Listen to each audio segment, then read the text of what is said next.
This code uses big decimal instead of double to store decimal values. This is crucial when you work with money because double can introduce tiny precision errors. And the method round makes the rounding logic reusable and centralized, so you don't repeat rounding code everywhere, and it checks if value is null before proceeding. This is defensive programming, and it prevents runtime errors and makes the code more robust in production setting.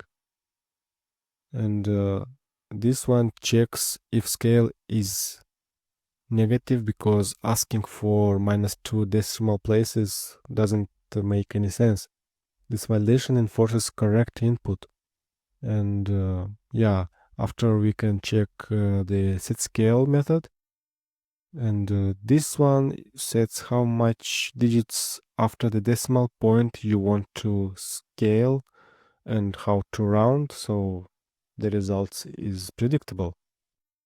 Because big decimal is immutable, calling setScale returns a new object, and the original value remains unchanged, which avoids unexpected side effects in a complex or multi-threaded systems. And by passing the rounding mode as a parameter, the code supports different rounding strategies here. And I put only 3 of them. First is half up. After that we have half even and sailing, which is useful when different financial rules apply. And using the big decimal string constructor, we can avoid the floating point artifacts that happen actually when you use double.